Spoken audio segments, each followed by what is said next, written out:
આજરોજ તાપી સોનગઢમાં રોકી સ્ટાર બેન્ડના સથવારે ભવ્ય શોભાયાત્રા કાઢી બાચવા પ્રદેશ મહામંત્રી પ્રશાંત કોરાટ, આદિજાતિ મોરચાના પ્રમુખ ગણપતભાઈ વસાવા અને પ્રદેશના નવા હોદ્દેદારોનું ભવ્ય સ્વાગત સન્માન સમારોહ અને આદિવાસી સંમેલનનું આયોજન કરાયું હતું. આજરોજ સોનગઢ નગરમાં ભાજપા દ્વારા આદિવાસી સંમેલનને સન્માન સમારંભમાં પધારેલા ભાજપા પ્રદેશ મહામંત્રી ડોક્ટર પ્રશાંત કોરાટ, પ્રદેશ આદિજાતિ મોરચાના પ્રમુખ ગણપતભાઈ વસાવા અને પ્રદેશ મંત્રી કૈલાસબેન ગામિતનું ભવ્ય સન્માન કરવામાં આવ્યું હતું. ત્યારે નોંધવાનું રહ્યું છે કે આદિવાસી સંમેલનમાં ભાજપે આપ અને કોંગ્રેસ ના બની બેઠેલા મસીહાઓને ઝાટકડી કાઢી હતી. પંચાયતથી પાર્લામેન્ટ સુધી ભાજપના મોદીજીની સરકાર છે, જેને મન આદિવાસીઓનું હિત સમાયેલું છે, એમ પ્રદેશ મહામંત્રી ડોક્ટર પ્રશાંત કોરાટે જણાવ્યું કે તાપી જિલ્લા પ્રભારી મંત્રી નરેશભાઈ પટેલે કહ્યું હતું કે ગુજરાતમાં જેમની પોતાની દુકાનેથી તેવા આપના નેતાઓ લોકોને ઉધાર આપવા નીકળ્યા છે. નિઝરના ધારાસભ્યો અને મંત્રી ડોક્ટર જયરામભાઈ ગામિત, વ્યારાના ધારાસભ્ય મોહનભાઈ કોકરી, મહુવાના ધારાસભ્ય મોહનભાઈ ડોડિયા સાથે 23 બારડોલીના સાંસદ પ્રભુ વસાવાની હાજરીમાં 500થી વધુ કોંગ્રેસ અને આપના કાર્યકરોએ ભાજપને કેસરીઓ ધારણ કર્યો હતો. આદિવાસી વિસ્તારમાં સરકાર શિક્ષણ અને સાથે રોજગાર અને માળખાકીય સુવિધાઓમાં કરેલા કાર્યોથી તાપી જિલ્લાના વિકાસને વેગ આપવા કેન્દ્ર અને રાજ્ય સરકારની વિવિધ યોજનાઓની માહિતી પૂરી પડાઈ હતી.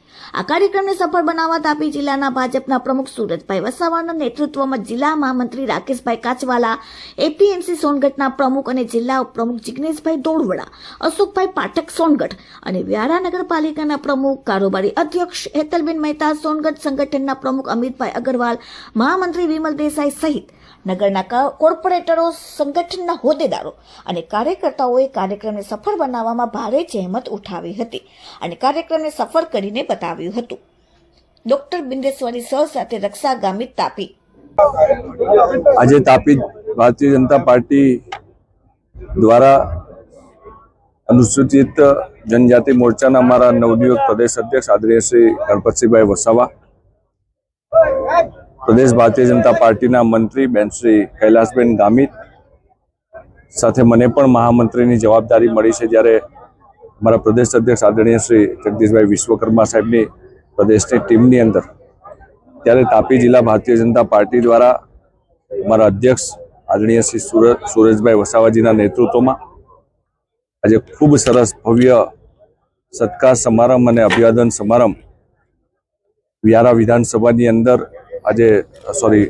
નિઝર વિધાનસભાની અંદર સોનગઢ ખાતે અમારા રાજ્ય સરકારના કેબિનેટ મંત્રી ભાઈ શ્રી નરેશભાઈ અને આ વિસ્તારના સોનગઢ વિસ્તારના લોકપ્રિય ધારાસભ્ય ભાઈ શ્રી જયરામભાઈ ગામિતજીના માર્ગદર્શનમાં ખૂબ મોટું સંમેલનનું આયોજન કરવામાં આવ્યું છે.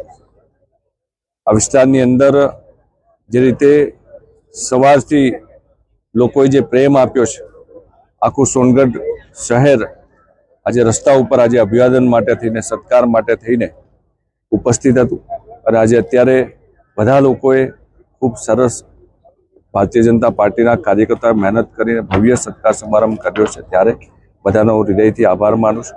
અને જ્યારે મને આ દક્ષિણ ઝોનની જવાબદારી પ્રભારી તરીકે મળી છે, ત્યારે બધા જ ભારતીય જનતા પાર્ટીના કાર્યકર્તાઓ આગામી સમયમાં જે અત્યારે ભારતીય જનતા પાર્ટીનું સંગઠન મજબૂત છે એ વધારેમાં વધારે મજબૂત થાય, લોકો સુધી ભારતીય જનતા પાર્ટીની ગુજરાત સરકાર અને કેન્દ્ર સરકારની બંને ભારતીય જનતા પાર્ટી સરકાર દેશના યશસ્વી પ્રધાનમંત્રીજીના નેતૃત્વમાં, માનનીય નરેન્દ્રભાઈ મોદી સાહેબના નેતૃત્વમાં અને રાજ્યના અમારા મુખ્યમંત્રી ભાઈ શ્રી ભૂપેન્દ્રભાઈ પટેલજીના નેતૃત્વમાં જે સરકાર કામ કરી છે એ યોજના મહત્તમ લોકો સુધી પહોંચે એ પ્રકારે ભારતીય જનતા પાર્ટીના કાર્યકર્તાઓ કામ કરશે, મહેનત કરીને વધારે વધારે સંગઠન મજબૂત કરશે.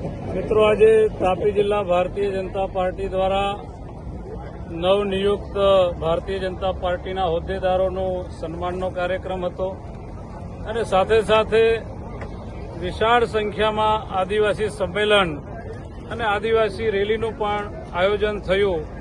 પરંતુ હું માનું છું ત્યાં સુધી તાપીના ઇતિહાસમાં ન ભૂતો ન ભવિષ્ય એવી આજે આદિવાસી સમાજની મહારેલી થઈ છે.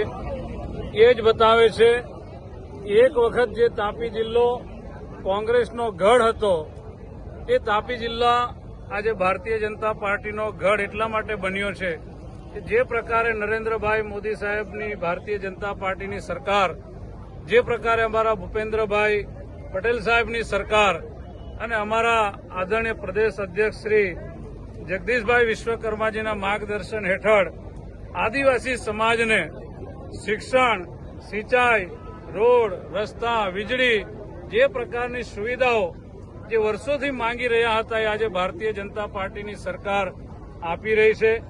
એટલે આપ પાર્ટી અને કોંગ્રેસ પાર્ટી ગમે એટલા જૂઠાણા ચલાવશે, પણ તાપી જિલ્લાનો આદિવાસી સમાજ, તાપી જિલ્લાના મતદારો, પ્રજાજનો એ આજે પણ ભારતીય જનતા પાર્ટીની સાથે છે. એ આજની સભા અને આજની રેલી ઉપરથી પ્રસ્થાપિત થયું છે.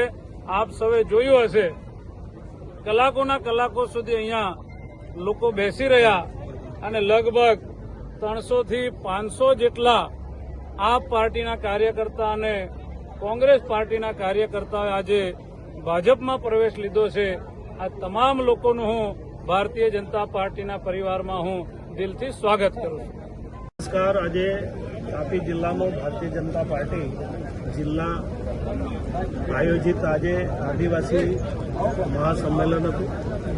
ખૂબ ભવ્ય રીતે રેલીના રૂપમાં પણ લોકો જોડાયા. રેલી નહીં પણ રેલો હતો એ કહીએ તો ખોટું નથી. અને ખૂબ મોટી સંખ્યામાં લોકો સંમેલનમાં પણ ઉપસ્થિત હતા. આજે પ્રદેશના મહામંત્રી શ્રી પ્રશાંતભાઈ, પ્રદેશ આદિજાતિ મોરચાના અધ્યક્ષભાઈ શ્રી ગણપતભાઈ વસાવાજી, કૈલાસબેન, જયરામભાઈ, અમારા સુરજભાઈ, અમારા ધારાસભ્યશ્રીઓ બધા જ લોકોની ઉપસ્થિતિમાં આજે સંમેલન યોજાયું. આપના માધ્યમ દ્વારા આ સંમેલનમાં જેટલા બી લોકો ઉપસ્થિત હતા એ લોકોને પણ અમારા અનેક વક્તાઓએ વાત કરી છે.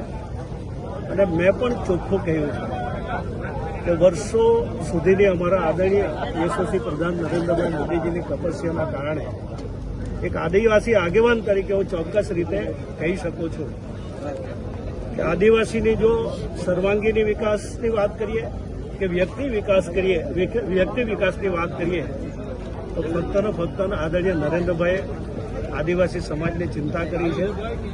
આજે દિલ્હીની અંદર જ્યારે સુશાસનની અંદર પ્રધાનમંત્રી તરીકે કામ કરે છે ત્યારે અનેકવિધ યોજનાઓ, ગુજરાતમાં તત્કાલીન મુખ્યમંત્રી હતા તે સમયની પણ અનેકવિધ યોજનાઓ આદિવાસી સમાજને અંધારામાંથી બહાર કાઢવાનું કામ કર્યું છે. આદિવાસી સમાજને એક સારી માળખાકીય સુવિધા આપવાનું કામ કર્યું છે. અને આપણે સૌ જાણીએ છીએ, આપના માધ્યમ દ્વારા લોકોને કહેવા માંગુ છું, આજે એક ખૂબ સંવેદનશીલતા સાથે હું વાત કરી શકું. માતા મરણ હોય કે બાળ મરણ હોય એને અટકાવવાનું કામ પણ આદરણીય નરેન્દ્રભાઈ કર્યું. એ જ વાત મેં બધા લોકો વચ્ચે કરી છે. પણ હા, કેટલાક લોકો આજે 30 વર્ષથી ભારતીય જનતા પાર્ટીની સરકાર છે, વિકાસ હવે નીચે સુધી પહોંચ્યો છે, લોકો સુધી પહોંચ્યો છે, તેમ છતાં પણ જૂઠા વાયદા અને જૂઠા વાયદાના કારણે કેટલાક લોકોને ગેરમાર્ગે દોરવાના જે લોકો પ્રયત્ન કરી રહ્યા છે એને મેં ખૂબ સારી અને સરળ ભાષામાં વાત કરી છે કે જેની ગામમાં દુકાન નથી તે ઉધાર આપવા નીકળેલા છે. અને ખાસ કરીને એસઆઈઆરની કામગીરી સામે આમ આદમી પાર્ટીની કોંગ્રેસના જે લોકો છે સવાલ ઉઠાવે તે બાબતે શું કહેશો? એ લોકોએ ગમે એવા સવાલો ઊભા કર્યા હોય.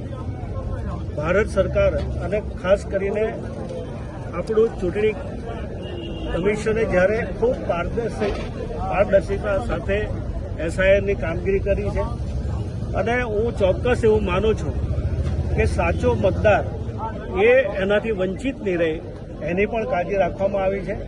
અને આવનારા દિવસોમાં આપણે સૌ જોઈશું તો મને એવું લાગે છે કે વર્ષો પહેલાં જેનું મરણ થયું હોય તે પણ આજે મતદાર યાદીમાં હોય એ કેવી રીતે ચાલી શકે? અને ખરેખર સાચો મતદાર એ મતદાનથી વંચિત રહી જાય એ પણ કેવી રીતે ચાલી શકે? એટલે આ વખતે એસઆઈઆરની જે કામગીરી થઈ છે હું બીએલઓને પણ અભિનંદન આપું છું, અન્ય અધિકારીઓને પણ અભિનંદન આપું છું કે ખૂબ સરસ રીતે એસઆઈઆરની કામગીરી પૂર્ણ થવા જઈ રહી છે. અને સ્પષ્ટ રીતે આવનારા દિવસોમાં જ્યારે મતદારી યાદી હાથમાં આવશે ત્યારે ચોક્કસ લોકોને ખ્યાલ આવશે કે સાચા મતદારો હવે હકીકતમાં એનો અધિકારથી એ આવનારા દિવસોમાં એ લોકશાહીના ધબમાં એ પોતાનું યોગદાન આપશે. જી સર, આભાર.